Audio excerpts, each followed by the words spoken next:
बच्चों इसमें यहाँ तक मैं आपको पहले समझा चुकी हूँ, ठीक है, पिछले वीडियो में। अब मैं आगे का स्टेप बता रही हूँ आपको। अब हमें ऑक्सीजन के यहाँ 2 हैं, यहाँ 1, ये 2 हैं, ये 1।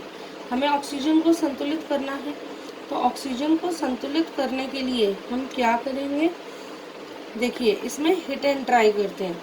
हम क्या करते हैं, जो समीकरण हमारे पास है, ये हमारे पास समीकरण है।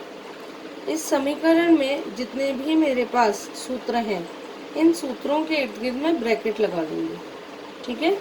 ये ब्रैकेट हम इसलिए लगाते हैं जिससे हमें ये पता रहे कि हमें जो भी नंबर लगाना है वह इनके आगे और पीछे ही लगाना है। ब्रैकेट के अंदर हम कोई भी बदलाव नहीं कर सकते, ठीक है।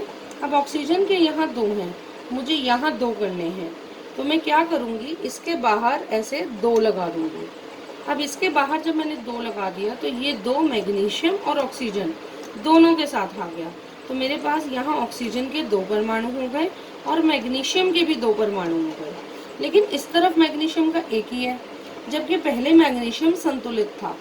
तो बहुत बार संतुलन करते समय ऐसा भी होता है कि किसी एक तत्व को संतुलित करने में जो हमारा पहले से संतुलित तत्व है वो असंतुलित हो जाता है, ठीक है। तो अब हमें उसे भी संतुलित करना होगा।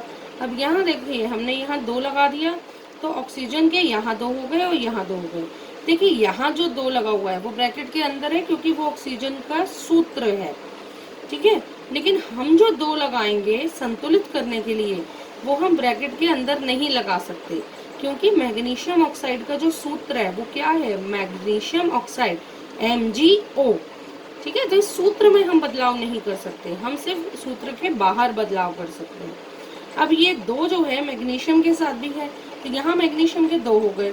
तो अब क्या करना होगा, इधर एक 2 लगाना होगा जिससे यहाँ पे भी मैग्नीशियम के 2 हो जाएं। अब आप क्या करेंगे, फिर से एक टेबल बना के देखेंगे। अब इस टेबल में फिर से हम लिखेंगे सभी तत्वों के नंबर, ये LHS और ये RHS, ठीक है। मैग्नीशियम के देखिए और ऑक्सीजन के, मैग्नीशियम के यहाँ कितने हैं 2, तो इधर 2, और यहाँ मैग्नीशियम के कितने हैं 2, तो इधर भी 2। ऑक्सीजन के यहाँ कितने हैं 2, क्योंकि ऑक्सीजन के सूत्र में ही 2 परमाणु जुड़े हुए हैं, तो ऑक्सीजन के यहाँ 2, और यहाँ पे भी ऑक्सीजन के 2 हो गए क्योंकि यहाँ सूत्र में नहीं है लेकिन सूत्र के बाहर 2 है। तो अब देखिए मैग्नीशियम के भी 2-2, ऑक्सीजन के भी 2-2, तो अब ये मेरी संतुलित हो गई। तो मैं संतुलित समीकरण को किस प्रकार लिखूंगी, 2 Mg जमा O2 देता है 2 MgO, ठीक है बेटा। समझ में आया कैसे संतुलित किया है।